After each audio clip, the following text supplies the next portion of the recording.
우리는 빌립보서 말씀을 함께 읽어가고 있습니다.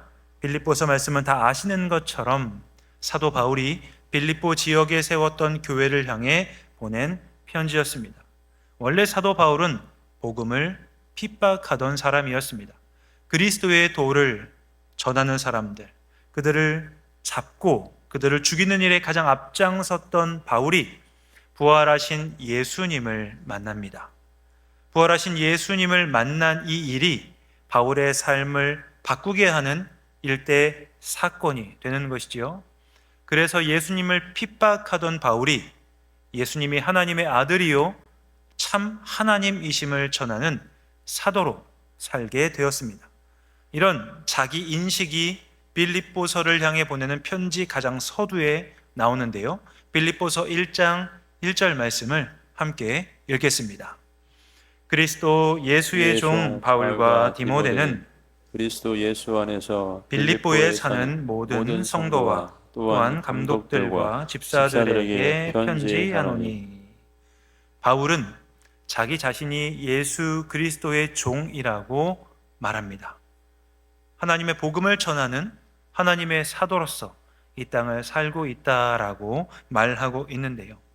이제 바울이 핍박하던 자에서 복음을 전하는 자로 살게 되었으니 그의 삶이 어떠할까? 우리는 기대하게 되겠지요. 여러분께서 바울이 하나님의 종으로 이 땅을 산다고 고백하였을 때에 그의 삶이 어떠할 것이라고 기대하시겠습니까? 그의 삶이 어떨 거라는 그림이 좀 그려지십니까? 이왕 하나님의 사도로 살았으니 복음을 전하는 하나님의 사람으로 살게 되었으니 그가 사역하는 곳에 하나님의 능력이 많이 나타났으면 좋겠다라고 기대합니다. 그가 가는 곳마다 하나님의 말씀을 선포하는 곳마다 복음을 전해받는 사람들이 모두 회개하고 구원받는 역사가 아주 풍성하게 나타나면 좋겠다라고 우리는 기대합니다. 물론 바울이 가는 곳마다 복음의 능력은 나타났습니다. 바울이 가는 곳마다 하나님의 역사와 하나님의 일들이 일어나게 되었죠. 많은 사람들이 병고침을 받았고 그가 가는 곳마다 교회가 세워지게 되었습니다. 그러나 그가 그렇게 하나님의 일들을 감당함에 있어서 그에게는 하나님의 일, 하나님의 기적, 하나님의 능력이 나타나는 것보다도 어찌 보면 더 많은 고난과 핍박 그리고 환난이 있었습니다. 하나님께서 세우신 사도가 하나님의 복음을 전하는 자리에 환난이 있었다는 말, 고난이 있었다는 말은 우리에게 약간 의구심이 생기게 합니다. 어쩌면 우리는 그 일들을 인정하기 싫어할 수도 있습니다. 그래서 오늘 말씀은요, 우리가 함께 하나님의 사람으로 살아갈 때 우리에게 찾아오는 고난에 대하여 함께 말씀을 나누려고 합니다. 말씀드린 것처럼 바울은 하나님의 사람으로 살고 있음에도 불구하고 이유를 알 수 없는 여러 고난과 고통을 경험합니다. 우리가 인정하기 싫은 부분이지요. 이 자리에 계신 모든 분들이 내 삶에 좀 고난이 많았으면 좋겠다라고 생각하는 분은 아무도 없으실 것입니다. 바울이 하나님이 세우신 사람인데 그에게 고난이 많았다라는 말은 우리가 인정하기 싫은 부분이기도 하지요. 우리는 하나님이 나를 지켜주시기를 바라고 하나님이 나를 보호해 주시기를 바라며 나와 함께 하실 때에 하나님의 능력과 역사가 내가 살아가는 삶의 자리에서 풍성하게 나타나기를 모두 바랍니다. 물론 그런 과정을 지나가시는 분들도 계실 것입니다. 목사님, 저는 지금 아무런 문제가 없습니다. 지금은 아주 평안합니다 라고 이야기하실 수 있는 분들도 있으실 겁니다. 그런데요, 어느 날인가 우리에게 이유를 알 수 없는 고난이 찾아올 때가 있습니다. 그러다 보면 그 이유를 알 수 없는 고난을 바라볼 때에 우리가 그 고난을 해석할 힘이 없을 때 우리는 당황하게 됩니다. 우리에게 찾아오는 어려움을 우리가 제대로 해석할 능력을 갖추지 아니하면 고난을 회피하는 것에 전전긍긍하며 살 수밖에 없기도 하는 것이죠. 고난이 나에게 오지 않았으면 좋겠다라고 생각하고 내가 가능하면 세상의 방법이라도 사용하여서 나에게 어려움이 오지 않도록 내 주변에 안전한 울타리를 치고 싶어 할지도 모르겠습니다. 그런데 우리가 이번 주에 본 것처럼 아무리 많은 대비를 하고 아무리 많은 준비를 해도 200년 만에 한 번 우리에게 찾아온 집중호우, 폭우는 우리가 준비했던 모든 것들을 다 무용지물로 만드는 것들을 보게 되었을 것입니다. 그러다 보니 우리가 하나님의 사람으로 이 땅을 살 때에 우리에게 찾아오는 고난, 특별히 복음에 합당한 삶을 살기 위해 노력함에도 불구하고 이유를 알 수 없는 어려움과 환난과 고통이 우리에게 찾아올 때 우리는 이 고난을 잘 해석할 수 있어야 하는 것이죠. 우리가 같은 고민을 우리만 하는 것은 아니었습니다. 우리보다 앞서 신앙생활을 했던 많은 믿음의 선배들도 동일한 고난에 대한 의구심을 가지게 되었었던 것이죠. 빌립보에 살았던 성도들도 마찬가지였습니다. 우리가 빌립보서를 함께 나누고 있기에 예전에 드렸던 말씀에서 빌립보 지역은 로마의 식민지였다고 말씀드렸습니다.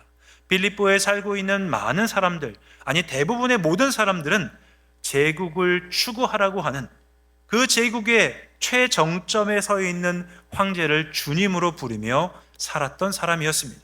그런데 그들에게 바울이 찾아가서 황제가 주님이 아니라 바로 나사렛 예수 그리스도가 주님이요 이 땅에 오신 하나님의 아들임을 선포하였을 때 빌립보에 살던 사람들 가운데 일부가 복음을 받아들이게 된 것이지요.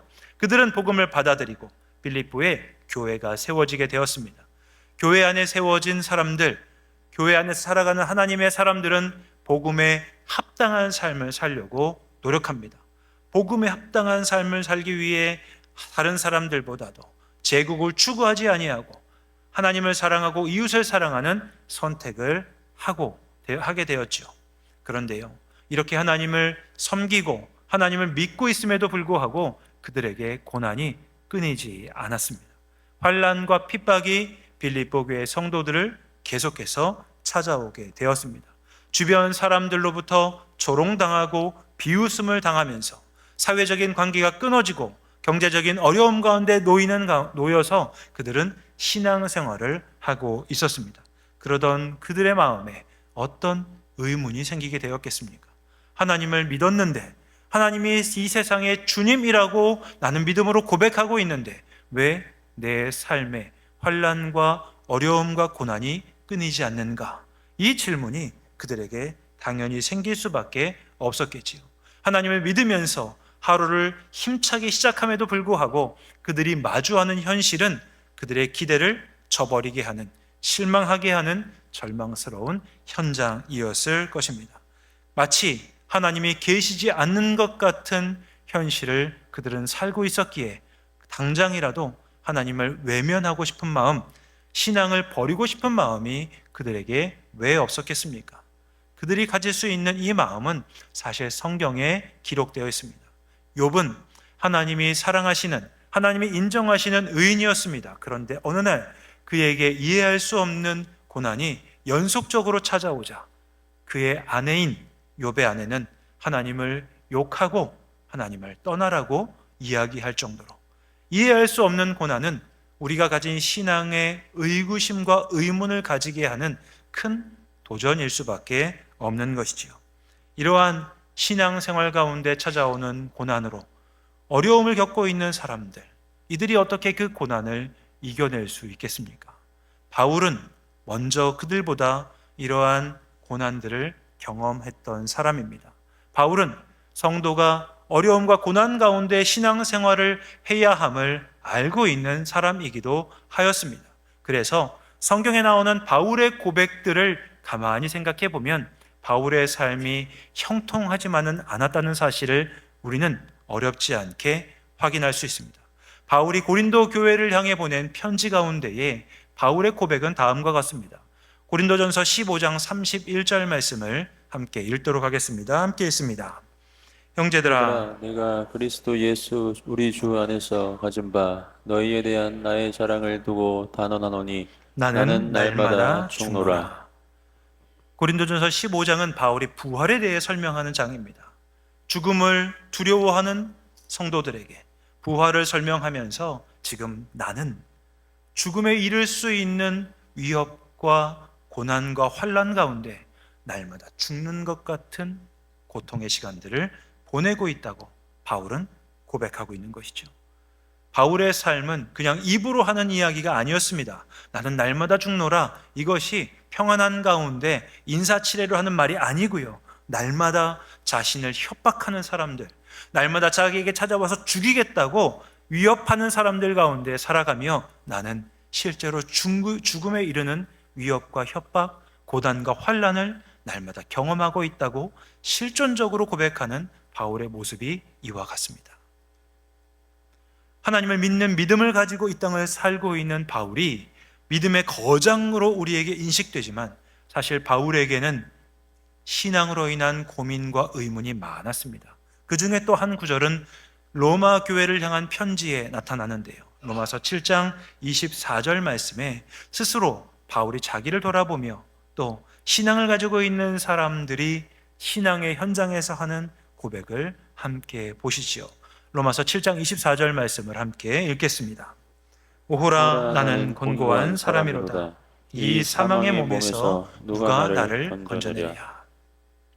바울은 로마를 향해 보내는 편지에서 이렇게 고백합니다. 내 마음으로는 하나님의 법을 섬기고 싶은 마음이 참 많습니다. 그런데 내가 실제로 사는 모습을 보니 하나님의 뜻을 알고 있음에도 불구하고 나는 죄를 선택하고 있습니다. 라는 고백을 하며 바울은 교회 성도들에게 다음과 같이 말하는 것입니다. 오호라, 나는 곤고한 사람이로다. 이 사망의 몸에서 누가 나를 건져내랴.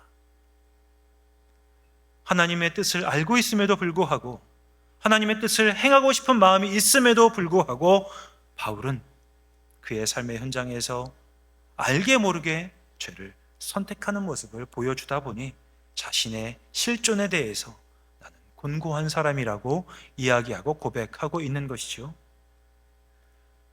나는 날마다 죽는다는 바울의 고백, 오호라 나는 곤고한 사람이라는 바울의 고백을 보며 바울의 인생을 여러분 바다를 항해해야 하는 하나의 배로 한번 생각해 보십시오. 바울의 신앙 여정이 어떠하다고 생각이 드십니까? 화창한 날 순풍이 부는 바람을 돛에 달고 아주 순항하고 있는 배의 모습이 바울의 신앙의 모습이었을까요? 바울의 고백을 통해 우리가 알 수 있는 바울이 경험하고 있는 신앙의 모습은 예수님과 함께 하고 있음에도 불구하고 광풍 가운데 곧 배가 파손될지도 모르는 위기 가운데 있었던 제자들의 모습과 같습니다.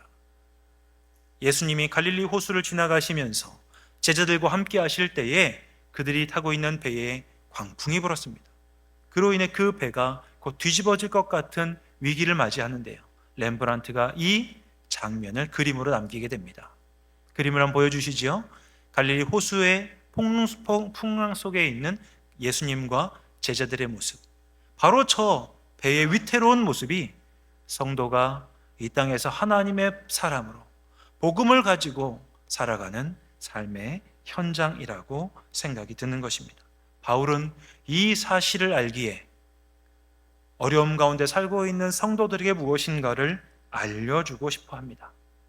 그래서 오늘 본문 말씀을 보면 바울이 이렇게 고백합니다. 내가 너희들이 꼭 알기를 원하는 것을 알려주고 싶다라고 말이죠. 바울이 신앙의 의문을 가지고 살고 있는 성도들에게 알려주고 싶은 것이 무엇일까? 오늘을 살고 있는 우리에게도 동일하게 적용될 수 있는 그 바울이 알려주고 싶은 것들을 오늘 두 가지 정도 함께 생각해 보려고 합니다. 먼저 첫 번째로 바울이 성도에게 알려주고 싶어 하는 것은요, 성도가 고난을 깊이 묵상할 때에 성도는 한 단계 믿음의 성장을 이룬다라는 사실입니다. 자신이 죄를 덜컥 선택해서 만나는 죄의 결과로서의 고난이 아니고요, 하나님의 사람으로 살기 위해서 몸부림치고 복음을 따라 살려고 노력할 때에 만나는 고난, 다른 사람들과의 갈등이 그에게 찾아올 때에 성도는 그 갈등을 깊이 묵상하고 그 묵상을 통해 신앙이 한 단계 성숙하게 된다라는 사실이죠. 오늘 본문 빌립보서 1장 12절 말씀을 함께 읽겠습니다. 형제들아, 내가 당한 일이 일을 도리어 복음 전파의 진전이 된 줄을 너희가 너희가 알기를 원하노라.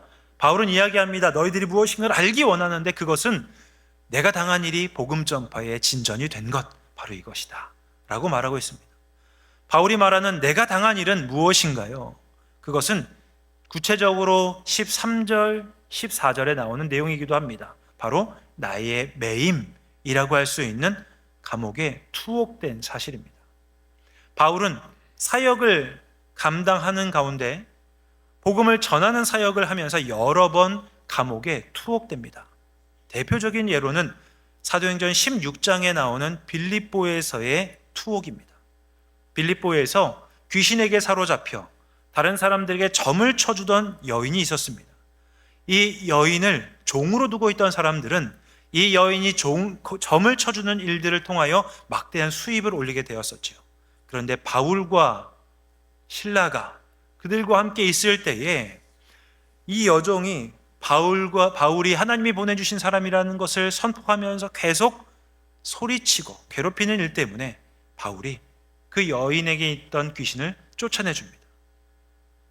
자신의 종이 귀신에게 잡혀 있어서 점을 쳐주는 것으로 막대한 이익을 얻던 사람들이 이제 점을 치지 못하게 되자 그들은 바울 일행을 고소하게 되는 것이죠. 그래서 바울은 감옥에 갇히게 되었습니다.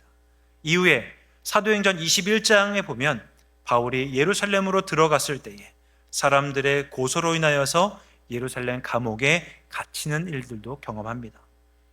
그가 예루살렘의 감옥에 갇혔기를 수일 후에는 이제 당시 유대를 다스렸던 총독, 그 총독이 살고 있는 가이사랴로 옮겨지게 되는데요. 그곳에서 무려 2년 동안 바울은 감옥에 갇히는 일들을 경험합니다.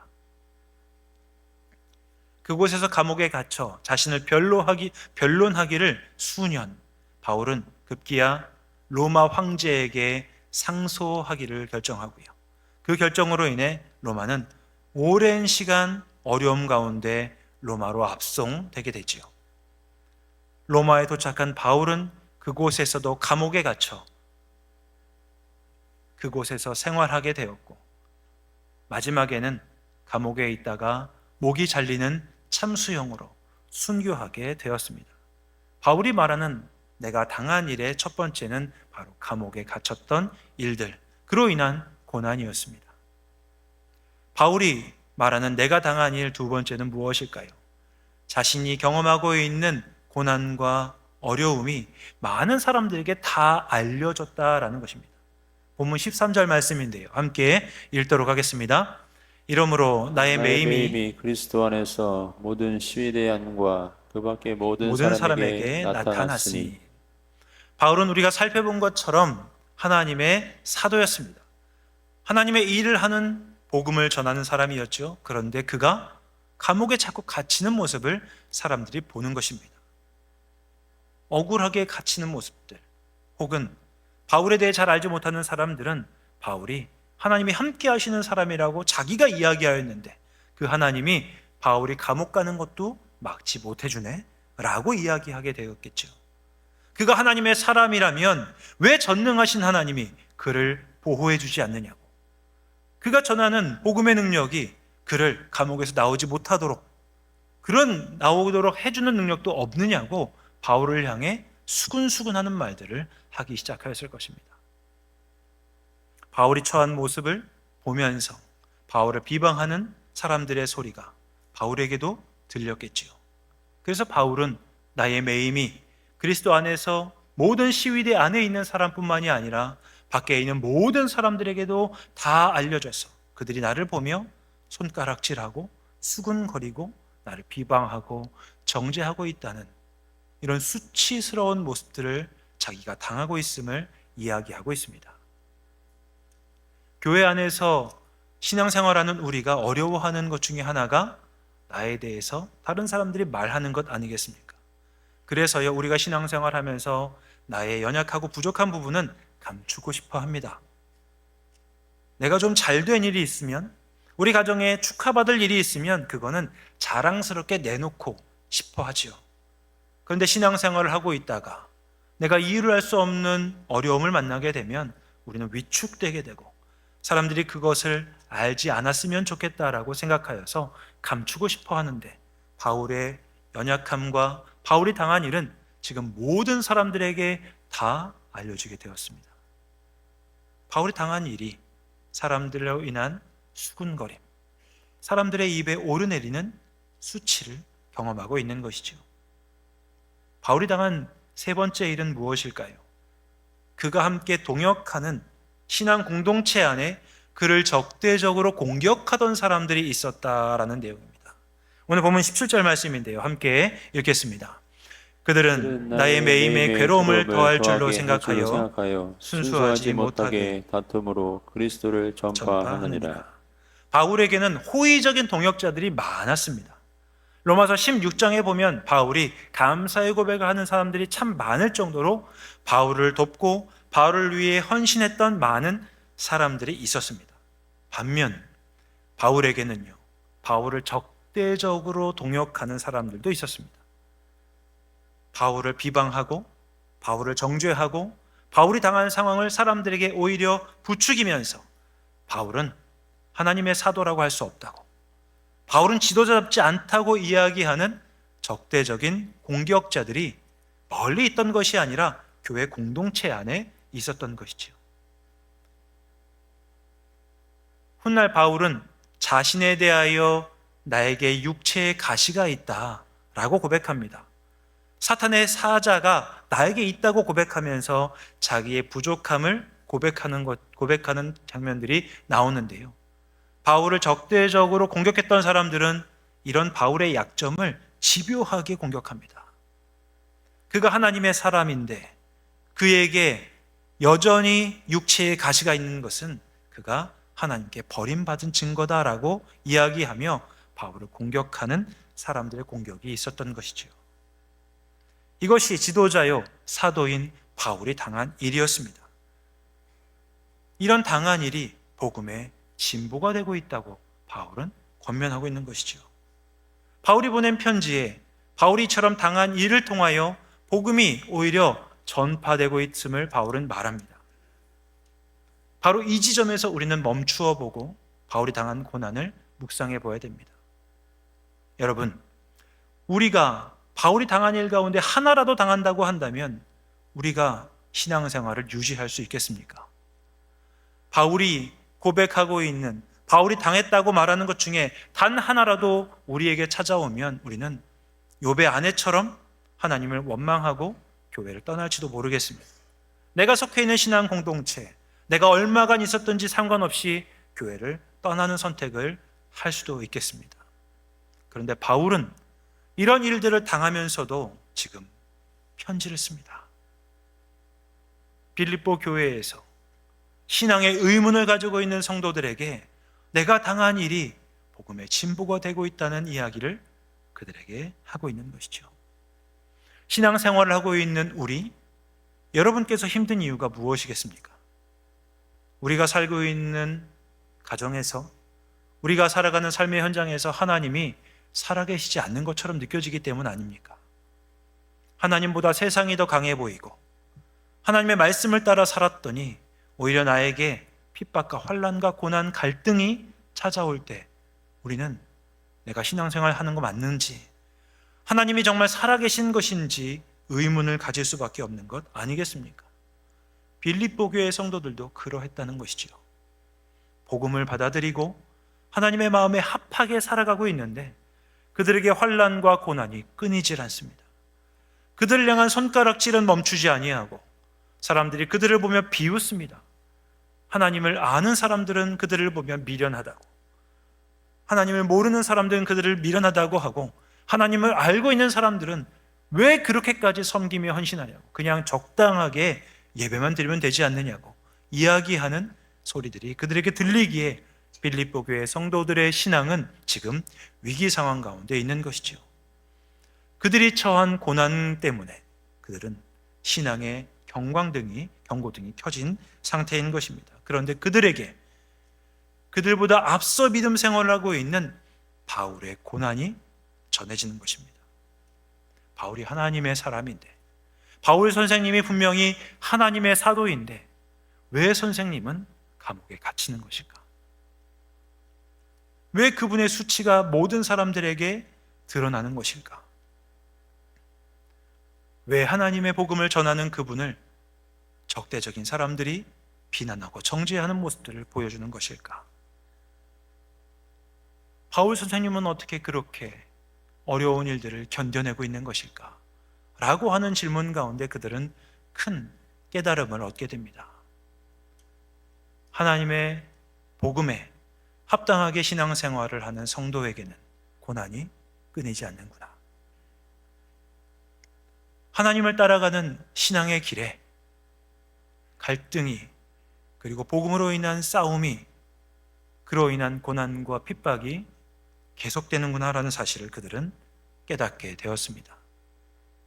성도의 삶에서 뗄래야 뗄 수 없는 것이 복음으로 인한 핍박과 환난과 어려움, 그래서 신앙생활하는 사람은 이 땅에서 한숨 쉬며 살 수밖에 없다는 사실을 그들은 깨닫게 되었습니다. 사랑하는 우이동교회 성도 여러분, 우리에게 찾아오는 고난, 우리가 원하지 않는데도 불구하고 우리가 하나님의 사람으로 살면서 이 땅에서 만나는 어려움, 어떻게 해석하고 계십니까? 왜 나에게만 이 고난이 찾아오는지 하나님을 원망하는 것으로, 아니면 어떻게 하면 이 고통과 고난을 하루라도 빨리 없앨 수 있을까? 그것에 내 모든 삶의 시간들을 쏟아내며 살고 계시지는 않으십니까? 그런데 바울은 그 고난을 깊이 묵상하였습니다. 그리고 다음과 같이 고백합니다. 내가 당한 일이 복음 전파에 오히려 도움이 되었다라고 말이죠. 그래서 하나님을 믿는 사람, 하나님의 도를 내 삶의 진리로 고백하며 사는 사람은 그 진리의 길을 걸어가며 만나는 고난을 외면하지 않습니다. 그 고난과 더불어 살아가기를 결정하고 그 고난 안에서 하나님의 뜻을, 하나님의 음성을 듣기 위해 노력하게 되는 것이죠. 그러므로 여러분이 하나님의 사람으로 살아감으로 인해 찾아오는 고난을 외면하지 마시고 그 고난 가운데 말씀하시는 주님의 음성을 들음으로 우리의 신앙이 고난을 회피하려고 하는 1차적인 신앙이 아니라 고난 가운데 하나님의 능력을 경험하는 더 깊은 신앙으로 성숙해가는 모든 교우분들 되시기를 주님의 이름으로 간절히 기원합니다. 바울이 알려주고자 하는 두 번째 내용은요, 이 고난을 참아내는 것으로 그들이 얻는 성숙함이 그들의 넓어짐과 깊어짐으로 나타난다라고 하는 사실입니다. 본문 말씀 빌립보서 1장 18절 말씀을 함께 읽도록 하겠습니다. 그러면 무엇이냐? 거칠애로 하나 참으로 하나 무슨 방도로 하든지 전파되는 것은 그리스도니 이로써 나는 기뻐하고 또한 기뻐하리라. 말씀을 통해서 바울에게 적대적인 동역자가 있다고 말씀드렸습니다. 적대적인 동역자. 생각만 해도 마음이 답답하지 않으십니까? 주님을 같이 고백하는 공동체 안에 나를 비방하고 나를 정죄하는 동역자가 있다고 하면 그 동역자를 우리가 어떻게 감당할 수 있을까요? 오히려 그 사람 미워하고 나도 같이 정죄하고 싶은 마음이 우리 마음에서 불같이 일어나야 되겠죠. 그런데 바울이 지금 무엇이라고 고백합니까? 나는 기뻐하고 기뻐한다라고 고백하고 있습니다. 자신을 공격하고 있는 적대적인 동역자에 대하여 바울이 기뻐하고 기뻐할 수 있는 이유가 무엇일까요? 바울은 고난 깊은 곳에서 하나님의 역사를 바라보았기 때문에, 그리고 그의 삶의 중심에 바로 복음이 있었기 때문이었습니다. 복음이셨던 예수님이 이 땅에 오셔서 사실 때에 예수님도 많은 사람들에게 공격당하셨습니다. 복음에 합당하게 십자가에 이르기까지 사역하셨지만 많은 사람들은 그를 몰랐고 그를 조롱하며 그에게 복음에 합당한 대우를 하지 않고 죽음을 던지게 되었던 것이죠. 바울은 이 사실을 알았기에 고난을 통과하면서 더 넓어지고 깊어진 사람이 되었습니다. 바울의 삶의 주인공이 자기 자신이 아니라 바로 복음이었기에, 그 복음을 우리에게 주셨던 하나님이셨기에 바울은 자신이 고난을 당하는 가운데서도 복음이 더욱더 드러날 수 있다고 한다면, 하나님의 주님 되심이 드러날 수 있다고 한다면 그것으로 기뻐한다라고 말하고 있는 것이죠. 이런 바울의 기뻐함은 빌립보서에서 그치지 않습니다. 바울이요, 교회 성도들을 향해 하는 권면의 말씀이 또 나와 있는 곳이 로마서거든요. 로마서 12장 17절에서 18절 말씀을 함께 우리가 읽어보도록 하겠습니다. 함께 읽습니다. 아무에게도 악을 악으로 갚지 말고 모든 사람 앞에서 선한 일을 도모하라. 할 수 있거든 너희로서는 모든 사람과 더불어 화목하라. 바울은 권면합니다. 악으로 악을 갚지 말라고요. 그리고 모든 사람 앞에서 선한 일을 도모하라고 말합니다. 선한 일을 도모해야 되는 사람, 악을 갚지 말아야 되는 사람, 그 모든 사람 앞에 바울을 적대하던 사람들이 포함됩니다. 자신을 향해 공격하고 있는 적대적인 공격자들이 동역자의 이름으로 함께하고 있음에도 불구하고 바울은 그들의 악한 행동에 대하여 악으로 대응하지 않는다라는 것이죠. 이런 고백을 하는 것은 바울의 입술에 있는 고백뿐만이 아니라 그의 삶으로 드러났습니다. 모든 사람과 함께 화목하기 위해 살아가기 위해 노력했던 바울의 삶, 그래서 죽음에 이르는 길을 걸어가고 있지만 그 고난을 회피하거나 외면하려 하지 아니하고 그 길을 끝까지 걸어가는 바울의 삶이 빌립보 교회 성도들에게 들려지니 바울이 당한 고난이 복음의 전파가 되는 것들을 그들은 깨닫게 되는 것이죠. 악을 악으로 갚지 않는 수준, 모든 사람에게 선으로 행하는 이 수준을 한번 보십시오. 여러분, 이 수준이 바로 하나님이 저와 여기에 계시는 모든 분들에게 요구하시는 믿음의 분량입니다. 우리는 아직 연약하여서 나에게 악을 행하는 사람에게 악으로 갚는다 하더라도 하나님은 우리를 포기하지 않으시고 악을 악으로 갚지 않을 수 있는 더 넓은 존재, 더 깊은 존재로 우리를 이끌어 가려고 하시는 것이지요. 그래서 나를 대적하고 괴롭히는 사람에게도 하나님의 선한 것으로 대우할 수 있는 그 수준까지 하나님은 우리를 이끌어 가려고 노력하십니다. 말씀을 준비하면서요, 참 많은 분들을 생각하게 되었습니다. 먼저는 양주에 계시는 저희 부모님을 생각하게 되었고요. 왜냐하면 우리 부모님의 삶을 제가 계속해서 눈으로 보면서 살아왔기에 누구보다도 잘 알다 보니 부모님들의 신앙의 여정들을 돌아보게 되었습니다. 또 제가 돌아보게 된 것은 제가 함께 사역하면서 만났던 많은 분들이었습니다. 대화하면서 들었던 이야기들, 그분들이 걸어오셨던 삶의 여정들을 돌아보았을 때에 저희 부모님도 하시는 고백이기도 하고 제가 만났던 많은 분들이 하시는 공통적인 고백이 있더라고요. 그 고백이 뭔지 아십니까?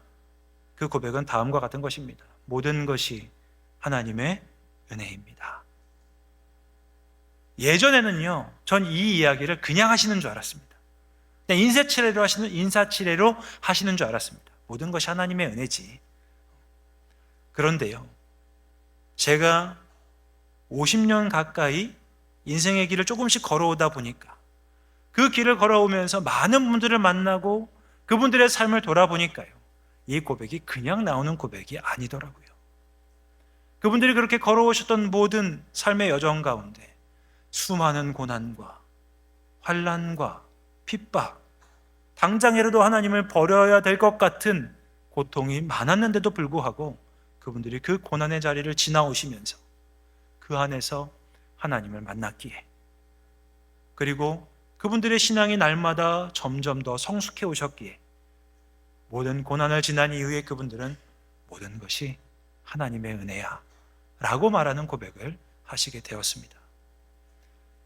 그래서 신앙생활 가운데 신방을 하다 보면요, 많은 분들이 좋아하시는 찬양 이야기하실 때에 공통적으로 말씀하시는 찬양이 있는데요, 제가 오늘 함께 부르려고 하는 찬양은 찬송가 301장.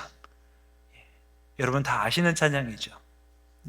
지금까지 지내온 것 주의 크신 은혜라는 찬양을 함께 좀 해보려고 합니다.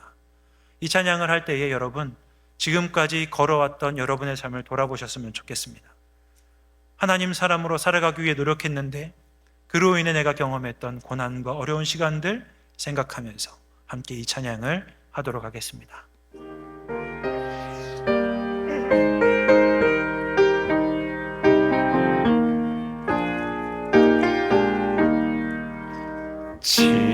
지금까지 지내온 것 주의 크신 은혜라 한이 없는 주의 사랑 어찌 이루 말하랴 자나깨나 주의 손이 항상 살펴주시고 모든 일을 주 안에서 평통하게 하시네. 몸도 맘도 연약하나 새 힘 받아 살았네. 물 붓듯이 부으시는 주의 은혜 속하다 사랑 없는 거리에나 험한 산길에 뵐 때 주의 손을 굳게 잡고 찬송하며 가리라. 주님 다시 오실 날이 주님 다시 뵈볼 날이 날로 날로 다가와 무거운 짐 주께 맡겨 벗을 날도 멀잖네. 나를 위해 예비하신 고향 집에 돌아가 아버지의 품 안에서 영원토록 살리라. 말씀을 마치려고 합니다. 여러분, 복음 안에서 지금까지 하나님의 사람으로 살아오도록 노력하신 것 참 잘하셨습니다. 그동안 정말 수고 많으셨습니다. 그럼에도 불구하고 우리가 앞으로 살아가게 될 삶의 여정에 여전히 고난은 찾아올 것입니다. 어려움도 우리에게서 멀지 않을 것입니다. 그러나 우리에게 고난과 어려움이 찾아올 때에 그 고난과 어려움을 깊이 묵상하십시오. 성찰하십시오. 그래서 고난을 통하여서 고난을 지남으로 인해 우리의 신앙이 한 단계 더 성장해가는 예수님을 닮아가는 신앙을 가지시기를 축복합니다. 그리고 그렇게 살아감으로 인해서 조금 더 넓어지고 조금 더 깊어짐으로 인하여서 우리의 말과 행실, 삶을 통하여서 우리의 모든 삶이 의의 열매를 맺는 하나님의 영광과 찬송으로 이 땅을 살아가시기를 성부와 성자와 성령의 이름으로 간절히 기원합니다.